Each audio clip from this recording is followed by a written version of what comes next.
dia! Hoje, 7/11/2023, estamos iniciando nosso devocional. Hoje, o nome do nosso devocional chama-se A Casa do Senhor. O rei Salomão, o filho de Davi, ele cumpriu uma promessa que seu pai tinha feito ao Senhor. Por milhares de anos, o Senhor era adorado dentro de tendas, não havia um templo. E Davi, ele fez esboços do templo que ele queria fazer para o Senhor. Mas Deus disse a ele que não seria ele aquele que ia construir o seu templo. Por quê? Porque Davi tinha participado de muitas batalhas e tinha nas costas mortes de muitas pessoas. Então ele tinha sido muito sanguinário. Então ele não, apesar dele ser um homem segundo o coração de Deus, ele não era a pessoa certa a realizar a construção do templo do Senhor. E Deus disse a ele: não será tu, será o teu filho, será o teu sucessor que irá construir o meu templo. E assim foi Salomão. Foi Salomão que cumpriu essa promessa de Davi para o Senhor, de construir o templo que seria o templo super luxuoso. E Deus falou a Salomão 2 vezes, 2 encontros. No primeiro foi em 1 Reis 3, quando Deus tem um encontro, quando Salomão ele faz um holocausto, um sacrifício para o Senhor e manda matar 1000 animais, cordeiros, né? Manda matar 1000 animais em sacrifícios ao Senhor. E o Senhor se agrada, porque o Senhor se agrada de dar nosso sacrifício. O Senhor se agrada de nos ver o adorando e o honrando. A gente sabe que após a vinda de Cristo, Cristo foi o Cordeiro, que foi quem derramou o seu sangue na cruz, e após a morte de Jesus, não precisou haver sacrifícios algum. Várias religiões, seitas fazem sacrifícios. Não chegam às narinas de Deus, eu tenho que lhe dizer. Isso você pode não gostar, pode ser uma prática sua, mas não chega. Porque esses sacrifícios de morte foram eliminados a partir de quando Jesus veio à terra e morreu por nós. Então, ele encerrou. Não é preciso uma intermediação para que Deus nos ouça. Não, porque a partir de Jesus nós passamos a ter ligação direta com Deus. E após aquele sacrifício, Deus muito se agradou de Salomão e pediu que ele pedisse qualquer coisa. Me pede qualquer coisa que eu te darei. E Salomão, ele estava um pouco desnorteado, ele não sabia muito bem como reinar sobre um reino que estava acostumado ao rei Davi, um rei imponente, um rei que tinha a voz do Senhor, que andava segundo a vontade do Pai, e que mesmo falhando, mas ele conseguiu que o povo o honrasse, o respeitasse. E o rei Salomão disse: Senhor, eu não quero, eu quero sabedoria. Eu quero que tu me dê sabedoria para saber lidar, para saber reinar e fazer tudo de acordo com a tua vontade. E Deus mais uma vez se agradou da vontade de Salomão, do desejo de Salomão. E Deus deu a ele sabedoria e grandes riquezas. E Deus disse para Salomão que não haveria, nem houve, nem jamais haveria um rei com tanta sabedoria quanto ele. E a sua descendência se perpetuar porque tinha sido um cumprimento do seu pai. Mas em toda a área de Israel, se ele o obedecesse, mas se ele não o obedecesse e em algum momento ele levantasse altares a outros deuses, então Deus ia retirar dele, como fala em 1 Reis 6, 7. Mas se você, os seus descendentes, deixarem de me seguir, então eu arrancarei Israel, o meu povo, da terra que lhe dei. E ali foi um templo luxuoso. Mas a palavra de Deus diz que para Deus aquele nenhum templo, nenhum palácio é bom demais para o Senhor se ali não tiver a presença de Deus. Ela será comparada a uma concha vazia. Como diz aqui, sem a presença de Deus, ela é uma concha vazia. O seu valor está na promessa divina de que ele sempre habitaria no templo de forma especial. O seu povo poderia contar com os seus olhos atentos e o seu coração compassivo. E uma segunda vez, né, ele vem falar a Salomão.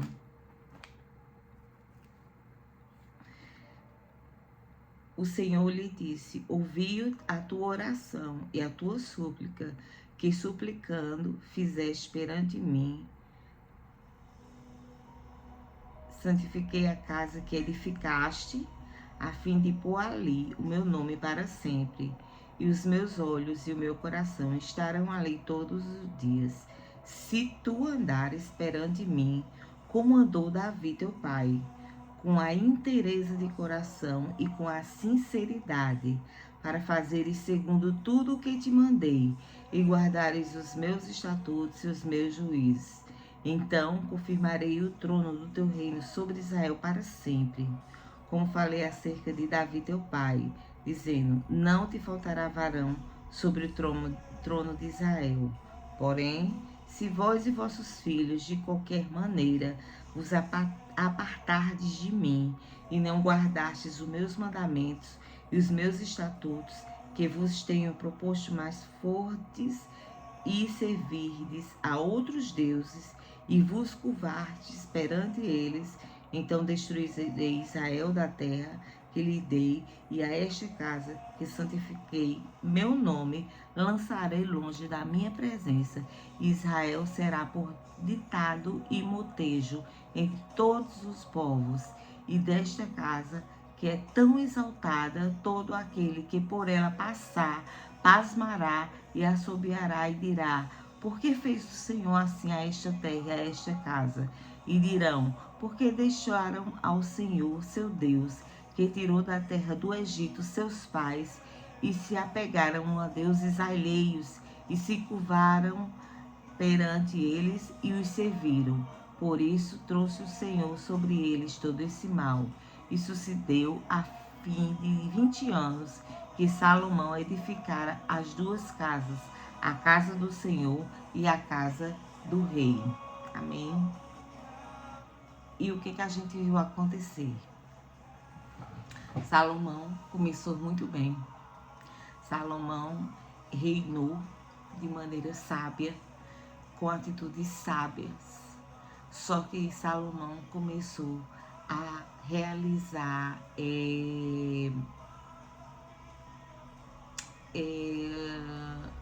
como se diz? Ele começou a realizar planos e parcerias com reis que adoravam outros deuses, e ali começou a tomar para si esposas como uma maneira de contrato com esses reis para obter materiais para a construção do reino do Senhor, de Salomão, do reino de Salomão, né,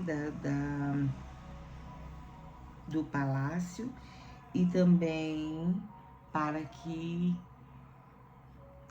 houvesse um acordo. Então, à medida que Salomão começou a realizar acordos com outros reis e com outras esposas que adoravam outros deuses, Salomão começou a se perder. E Salomão, de repente, ele começou a construir altares para deuses que não eram do Senhor, ao lado do templo de Salomão. E ali sobreveio a grande ira do Senhor. O reino foi separado após a morte de Salomão. Salomão se perdeu totalmente diante de Deus e o seu filho não reinou um pouco tempo e já criou uma divisão entre reino norte e reino sul e enfraqueceu, porque reino dividido não subsistirá. Então enfraqueceu o reino de Israel. E outros reinos e outros deuses passaram a ter templos e altares diante de Israel. E Deus não divide honra com ninguém. Então tenha muito isso atento. Se você levantar altares para outros deuses que não sejam o Deus vivo, ele não atenderá. Ele não divide honra com ninguém. Esses deuses podem ser o dinheiro, esses deuses podem ser, sim, sacrifícios de animais, esses deuses podem ser estátuas que não têm vida, todo tipo de adoração que não vem para Deus, ela não se subsiste, ela não se permanece de pé. Em Ageu 2:9 vai mostrar que quando levantaram novamente o templo do Senhor, já foi um templo simples, onde se fala no versículo 8 e 9, que minha é a prata e meu é o ouro, disse o Senhor dos Exércitos, e a glória desta última casa será maior do que a da primeira, diz o Senhor dos Exércitos, e neste lugar darei a paz, diz o Senhor dos Exércitos, porque ali Israel já tinha passado por muitas coisas, já tinha sido escravizado pela Babilônia, e nessa segunda casa não era uma casa com luz que tinha a primeira, mas era uma casa que havia adoração. E ela se manteve de pé por muito tempo, até que novamente o povo de Israel foi novamente rebelde e passou a adorar outros deuses além de Deus, e Deus destruiu. Então, deixa eu te dizer uma coisa. Todas as vezes que você coloca outras coisas como Deus na sua vida, Deus sai de cena. E Deus não vai abençoar. Porque aquilo que vem antes de Deus, ele não está. Ele não divide honra, porque toda honra e toda glória é para o Senhor. E ele sempre fala que buscar primeiro o reino dos céus e as demais coisas vos serão acrescentadas. Primeiro ele, depois as demais coisas. Então fique atento a tudo o que você tem colocado à frente do Senhor, tendo como Deus um marido que te distancia dos caminhos do Senhor. Ele tem sido teu Deus, porque por medo de perdê-lo, tu faz todas as vontades e deixa de fazer a vontade do Pai e de seguir a Deus para fazer a vontade do marido. Então, ele não está sendo a cabeça, porque se fosse, ele estava servindo ao teu Deus, Deus verdadeiro. E segundo, tu estás desviando do caminho do Senhor. Que você possa refletir sobre isso este dia e que não faça para ti outros deuses senão o Senhor Jesus Cristo. Que Deus abençoe a tua vida, encha de graça e traga reflexão para o teu coração nesta manhã. E que tu possa colocar sempre o Deus, o único, soberano, diante de tudo e acima de tudo, sobre toda a tua vida, para que as demais coisas se façam bem e se andem segundo a vontade do Pai em tua vida.